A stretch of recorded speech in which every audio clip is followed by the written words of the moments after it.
So good morning, everybody. I'll be 50 on Monday, and I never felt better. I think I feel way better at 50 than I ever did in my youth. And that was because in my youth I was fertile. And even though everything works, I'm not fertile and I don't want to be. And I feel amazing. And I know I purged out so many cancer genes out of my gene pool the last 3 years, the last 7 years. And I'll tell you, when I figured out the system and strategically figured out how to save myself through this crazy reset and face the pain and suffering, all that shit, I knew there was something to it. That when you face the pain and suffering and no one is actively coming after you and you're not like in some nuclear war or in some war-torn country, that you could actually save yourself and prolong your life and still keep chasing that ball of time that everyone is trying to buy or chase or catch because they're tired of the pain and suffering. So I'll just say this, that 50 has never been better. 50 has never been better. And even though I'm not 50 yet, I will be 50 on Monday. I might as well be. So I'm doing this Facebook Live from this vantage point because I know a few years ago I was doing this Facebook Live and I had my dog next to me and things were different and things were insane. And now things are not insane. They're calmed down. I'm really happy that we're getting our house retrofitted for the future. And just, we got those trees knocked down. I don't know if you saw that picture, but those trees are knocked down. And so we don't have to worry about that. And now it's just, getting prepared for the next phase of life. My husband is straddling both worlds as well as I am. But, he'll figure it out and whatever happens, happens. But we're finally on the same page. We're definitely synchronized. I'm not that suffering person with PMS and mental issues and trauma in the background that he married like the facade. He married the girl that was programmed to be a certain way. And then I'm like, dude, I can't go out like that. I can't go out with that programming they force on you. And then people are suffering in their programming. It sucks. So I reprogrammed myself and I'm finally almost everything that he would want without destroying myself, as well as what I would want for myself. And he's always been the pretty, consistent dude, because men are usually consistent if they're not fucked up in some way. And if some men can learn, they can learn how to temper some of their their hormones, okay? And other men don't know how to temper their hormones, so they're angry and predatory and blah. So, I got lucky, but I had to work hard for it. Last night was pretty cool because we were Googling our ancestry and everything. And he has a lot of history. He can trace his ancestors back to 1817 and we can even see on the internet.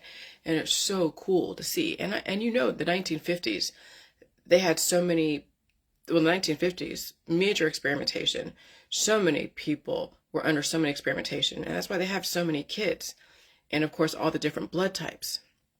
And so I figured out that, when you are blood type A and B, it's a lot of, let's say, deleterious, which means harmful, but also like antigen, so much antigen without the balancing force of antibodies. Yeah, that's what's causing a lot of people to supernova right now, because they're in situations where they cannot afford to be out there because they have to have that balance of antibodies. And that takes food. It takes rest. It takes release. Okay? Even though I'm not a blood type A and B, when you're holding on to so much antigen without the balancing force of antibodies, and that includes, what is antibodies? That's like your immune system. That's fat. That's food. That's a little bit of infection too.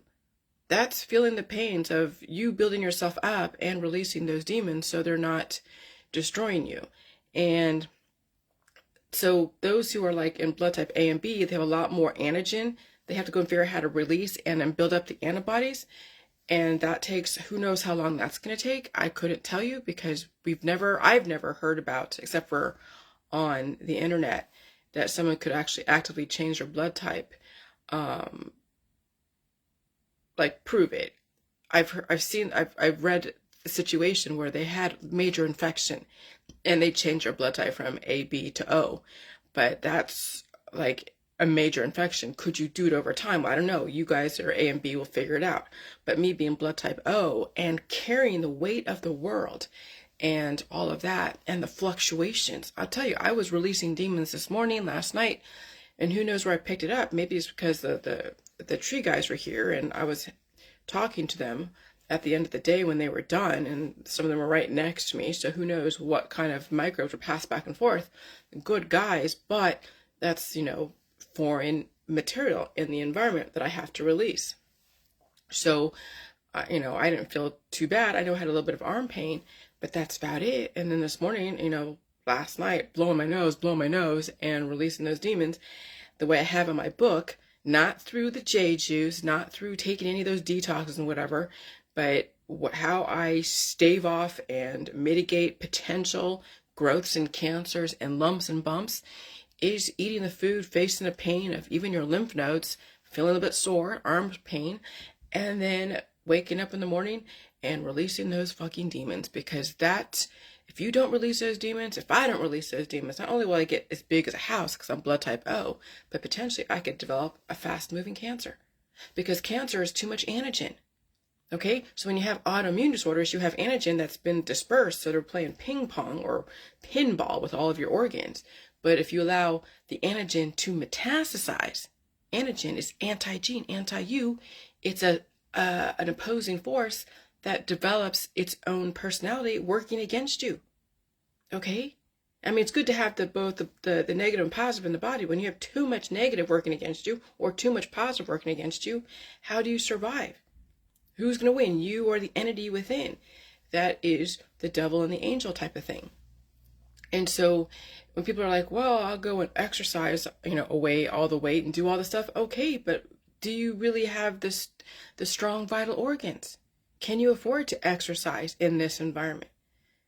What people need to do is release those demons. But again, you would risk jumpstarting your immune system, and who knows what kind of situations you have. And that's why you have to talk to your doctor and figure out what you could possibly encounter during that release process. Because when people get heart attacks and strokes, it's the body trying to release those demons that are coagulated in different parts of the bloodstreams. All that viscous material that when I blow my nose, if that was to metastasize in my blood vessels, that would be something that when the immune system gets jump started or is allowed to activate, you would feel an electrical shock. Okay? And so that's why people get scared of aneurysms and strokes, and because they have so much crap that's stuck in their blood vessels, in their heart, in their lungs, everywhere. The body wants to release, but you have to give it a very strong path to release those demons. Okay? And it's a painful process. So that's the whole thing. Not everybody can do the J world, but I'm just giving you the concepts of how I've been able to save myself from diagnosable conditions, because I know what I dodged. I know exactly all the bullets I've dodged because I've seen it. My body was releasing it, and it was able to melt it, whatever those growths were, melted down to something that's liquidy, and it comes out in the lymph nodes. Okay, it comes out in the rashes, it comes out in behaviors, it comes out in energy, headaches. I haven't had headaches in a while. Actually, I have not had a headache in more than a couple years, maybe over a year or so. I would say between 2020 and 2022. Maybe a little bit in 2023, maybe a tiny headache, but lately, no headaches, no, nothing. It's been really fucking amazing. And so, when I'm watching these Diet Suddenly groups or watching Diet Suddenly, and people are like 50, they're reaching the HAYFLICK limit. I'm reaching the HAYFLICK limit, and I'm not going to freaking die from heart attack or stroke because I've strengthened my immune system to release the demons. Okay, the HAYFLICK limit is when you have somatic cells that are not immortal germline cells that redouble itself for 50 times over, and then it goes to the next immortal germline cell to give you the next 50 times of redoubling itself. And so I'm in that HAYFLICK limit. I just redoubled the last world, and now I'm on to the next immortal germline cell that's going to carry me for the next 50 years. And then the next 50 years. And so there'll be always constant changes. And I feel the heat sometimes. I woke up this morning. Oh my God, I woke up this like last night, and I was so thirsty. So I was up all day yesterday, and I was feeling tired towards the end when we were talking about ancestry and stuff. It's really cool hearing about my husband's background. And then we were eating venison and potatoes and all that stuff. And I was just getting tired. I was getting so tired. And I'm like, I gotta go to sleep, hon. So yeah, I went to bed around 8 o'clock or so. And then I wake up maybe a couple hours later, and I'm so fucking thirsty, like ravenously thirsty. And so I wake up, and I have water next to me. I drink the water, and I'm like, okay, great. And I was sweating a little bit. And then I go to the restroom, blow my nose, and everything is great. Okay? And so I can't complain. I really can't complain, because I know how to deal with disease. I know how to deal with disease. I don't remedy it away. I don't try to, but see, that's the thing. I went through the last 3 years of fucking hell. Are people prepared to deal with hell so they can get to a type of peace without rest and peace? You know, and that's the thing, is that's what you have to expect. And that's what I'm saying. I retired. I mean, people say that I retired way when I married my husband. No, but I still worked when I was marrying my husband, because I was still doing stuff to try to keep up with everybody else. But I would say that the last 3 years I retired from all the traditions out there, because the only way I was going to save myself was to retire. But then how was I going to how was I going to sell that to my husband? Well, you know, I'm helping him do stuff. He's really strong. He's fucking strong. And he doesn't have to work as hard as he does, but he wants the nice things, and he wants his stuff, so that's fine. But I retired, and I said, okay, I'm gonna spend the next 3 years not hanging out with anyone, not having any major, you know, expectations, scale down taking care of people and places and things. No more pets. You saw what happened with that. You take care of a pet, you're waiting for it to die. In this environment, you're waiting for it to die, because in this environment is not friendly to pets. It's not friendly to people with deficiencies. It's not friendly to really anything. This environment's only friendly to those who have what it takes to deal with releasing the demons and taking on substance, or releasing excess substance and fluctuating and knowing what to expect when you're dealing with a new entity in the environment. Because I'm thinking like, oh, you know, when they do calm down the frequencies, and when the machines start slowing down, okay, and that might be in 2050, 2060, or by 2100.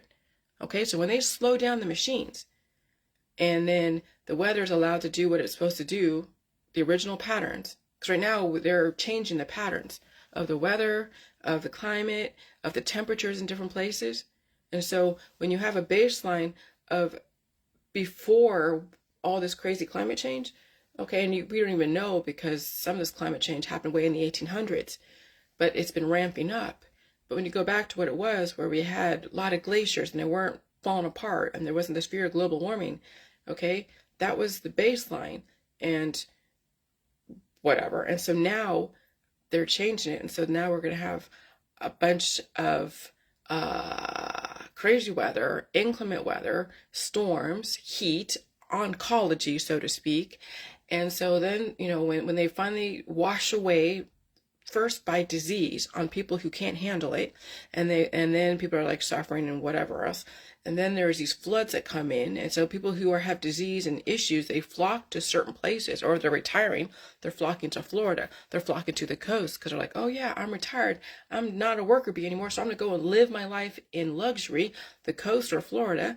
And so then there's disease, and then there is waves, tsunamis and storms and all that stuff. And so they wash away all the undesirables, okay? And then one day, the machines are going to slow down. The glaciers are going to come back up again. There's going to be relative, you know, equilibrium like it was way back when that we can remember. And then those who have suffered in the J world, who have dealt with releasing the demons and feeling the heat and the pain and the suffering, all that stuff, never mischaracterize it, stop treating it, then we could be like going to Switzerland, right? That place of neutrality. and live amazing. Okay? Like, I mean, yeah, Switzerland has advanced technology. They have, an advanced healthcare system, amazing food, meat, milk, cheese, eggs, whatever, beautiful people, probably very well-behaved children. No one's wearing guns or trying to protect themselves from some predator. And yeah, they have pickpockets. They have their own crime. But when you look at the really good parts of Switzerland, that's ultimately what I'm achieving, is wanting a world in my town. I don't want to say my town specifically, but maybe the world that I'm in, to be something like a Switzerland where people don't have to wear arms, they don't have to wear guns, they're not afraid of their friends and family and people who are going off the deep end. They're not suffering so much. I mean, yeah, they have an aging process in Switzerland, but that's something behind closed doors that they will deal with. But people who are aging are not acting stupid. There's not so much crazy diseases and stuff like that. I mean, when you look at Switzerland, it's like the ultimate. So that's what I would love in the future, is having a beautiful people who are tolerant, who aren't chasing tail all the time, posting sex bullshit, who isn't mad at the world, legalistic, Bibleistic, all this crap that you see all over the internet. And people are relatively tolerant, and they're not crazy violent and mad and full of religious and that's what I'm saying. That's the future. So we don't have people that are so fucking extreme. Right now, people are so fucking extreme that there's nothing in the politics, in the religion, in the sciences, and even in relationships out there that I really want to go after, or really want to be like, or promote, or anything like that. Oh, hell no. So when you watch your Facebook and you look at people who are getting banned over and over again, and you're looking at all the people who are legalistic and chasing tail and having to have somebody because they're so fucking lonely, and they're predators all over the place, and then we have so many children that don't know that the future is really freaking, crazy. That it's going to be so violent, as far as the diseases and the wars and all that stuff. I mean, that's the thing, is that in the future, the system is going to not only guide reproduction carefully, the system is going to erase all the bullshit that we have sown. We are right now reaping what we've sown. That's exactly what it is. America is reaping what we have sown.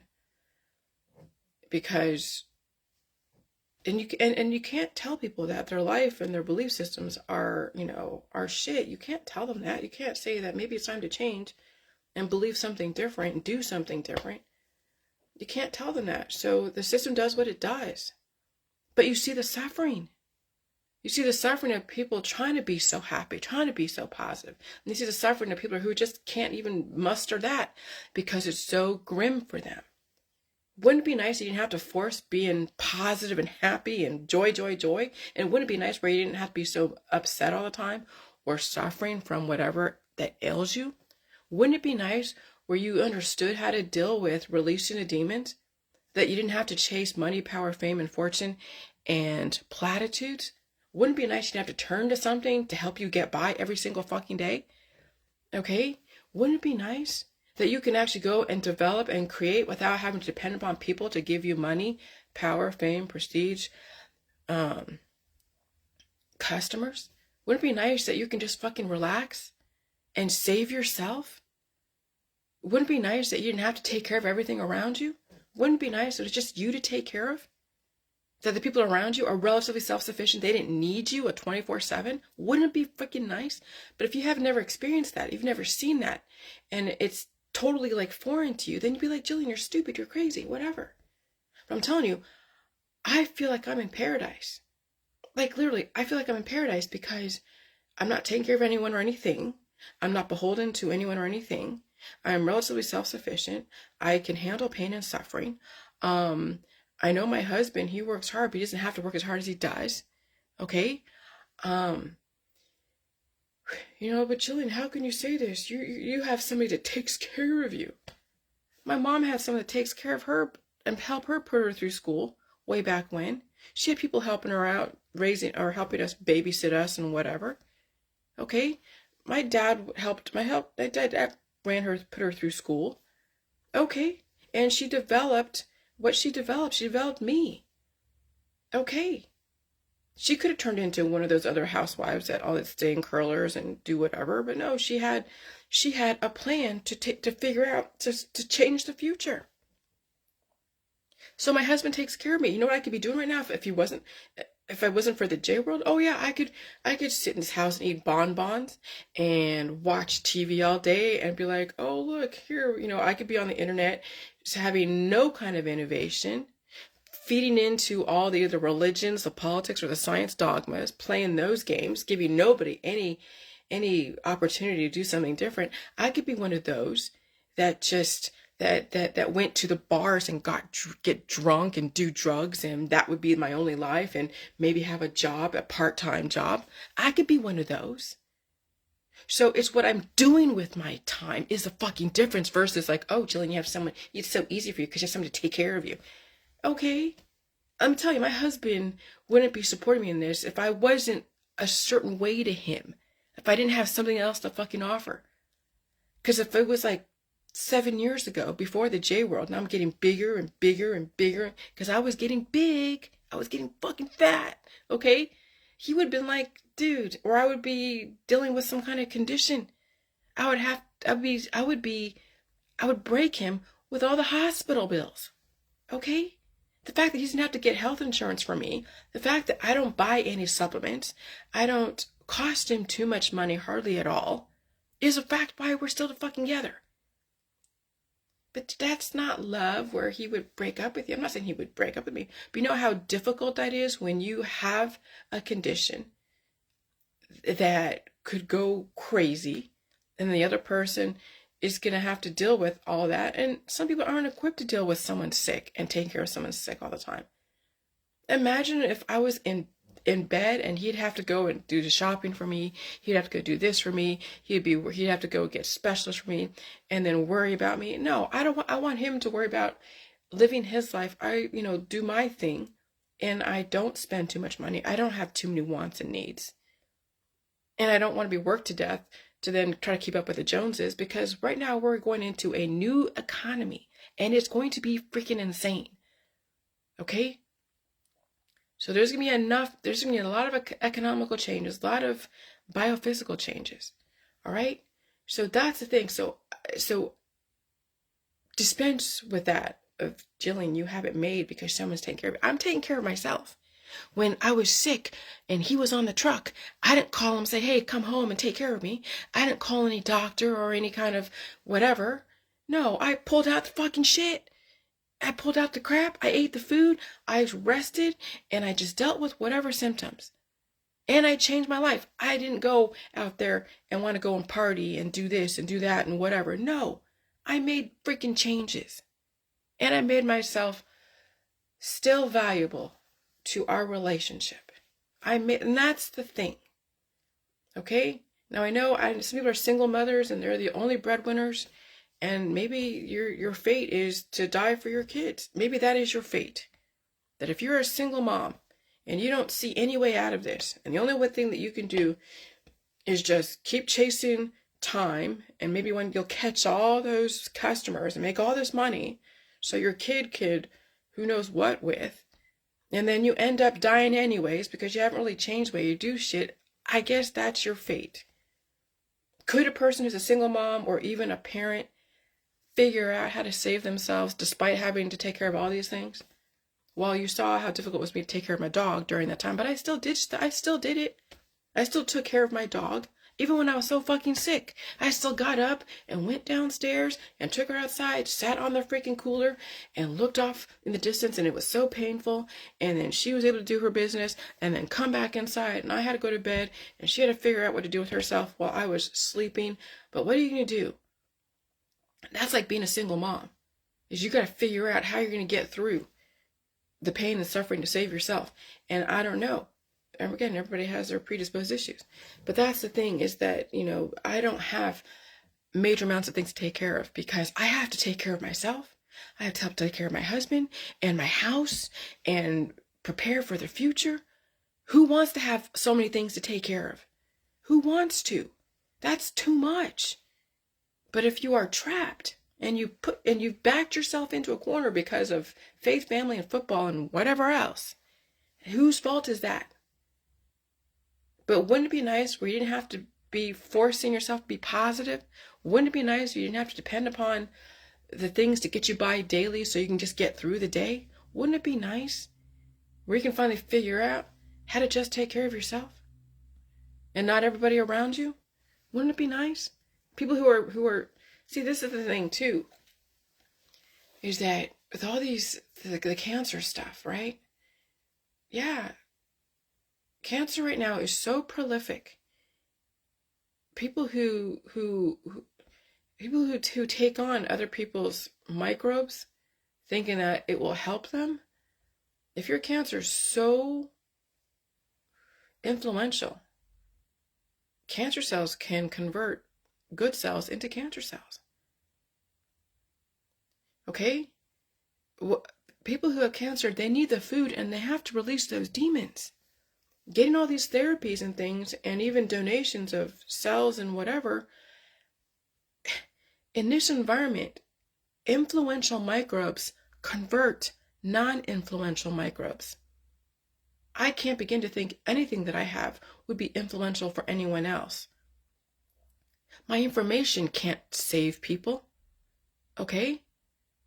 It can, but they'd have to apply it to themselves. Just purely my information is not going to save people.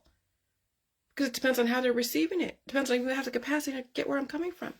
My microbes can't save people because they might have more of an influential cancer or influential situation that will then convert my situation into something that would work against them still. Because they would have to release those demons and build up an influence that works for them.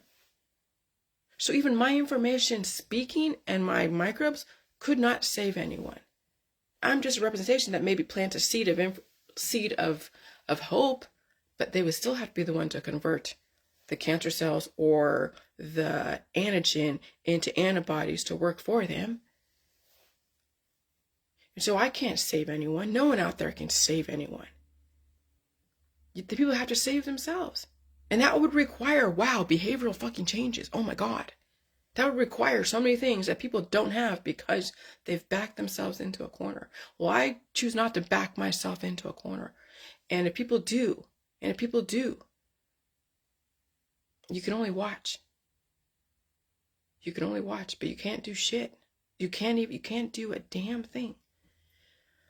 So, but I want to tell you that I know I've purged out. And I couldn't tell you half the crap that I purged out. I probably did purge out cancer, disease, chronic. I purged out so much stuff. And every single day I'm around diverse company, you're always picking up cancer cells. You're up new ones. You're always picking up new variants. You're always picking up new antigen. Every single fucking day you're out there. And when you're breathing the wind as it's coming through so fast through climate change, how are you going to release those demons? Or are you going to let them sit and metastasize in your body, growing until one day you see something that is abnormal and it turns into an entity that you have to get cut out, assuming you'd survive that situation? That's what I'm saying. People who are bigger are holding a lot of diverse growth in. It's only a matter of time before it turns into something crazy. You've got to learn how to progressively release those demons and deal with whatever comes up. And that doesn't mean that you remedy it or just feed it. It's also in your colon. That programming is in your colon. When you have obesity, you have a lot of shit in your colon that needs to be pulled out, literally pulled out every single fucking day as you keep eating to then reinforce your vital organs. But are people who are obese doing that? No, because why? I don't know why they don't do that. I don't know why they don't even get that portion of it. That was, I saw the correlation between my bloatedness and the shit that was metastasizing in my colon. I saw that correlation. I saw that correlation the last 7 years. I knew poop was the influencing factor of obesity and emaciation. But no, you don't. People who don't understand their body parts and who are afraid of their body parts, afraid of feeling anything, they're just waiting for shit to happen, literally waiting for shit to happen. But I'll tell you, when I finally released those demons, when I finally threw myself in that shower one time, because nothing was moving because I was so sick. I knew if I didn't do something, I would die. I would have died if I hadn't pulled out those Tootsie Rolls. And they were like Tootsie Rolls. If you want to wait for that to happen, you may not have the strength to throw yourself in the shower to pull out Tootsie Rolls. Because you let it get that bad. You let it get that bad. And that's the thing people do. They're letting things get so bad that they have no chance to redirect. No chance to save themselves. And that's the saddest part of all. And so I'm 50. I'll be 50 on Monday. I have reached the HAYFLICK limit, and I re-immortalized myself. And I went through the pain and fucking suffering, and I retired. And I'm feeding my brain information for the new world. And yeah, we're going to be in for some shit. And so I've in my head, I have a 5-year plan, you know. We're redoing some stuff around this house. You know, we're taking care of some stuff. Because the next 5 years are going to be insane. If you don't see that, if you don't have a plan for the next 5 years to save yourself, to redirect your kids from something different so they're not subject to all these fucked up, crazy expectations, what the hell are you doing? The writing's on the wall. Have a 5-year plan to redirect. And if your 5-year plan is to make so much money and be a great customer service person and have fame and power and prestige, then you'll be ending up like the died suddenlies out there. Oh shit. Another died suddenly. Another person. Then be like, oh, was she VE'd? Was he VE'd? You'll see that all over. And when people die suddenly in these die suddenly groups, oh, did the person have the you know what? You'll just be another fucking statistic. If that's what you want to be, another statistic, I don't want to fucking hear it. I don't want to fucking hear it about what's going on. But I'm telling you, the programming in people is so insidious and so entrenched. It makes me sad watching it all. Because they're trapped. It fucking sucks. All right, bye. Happy birthday, Jillian. Yeah, reached 50, and I fucking made it. Bye.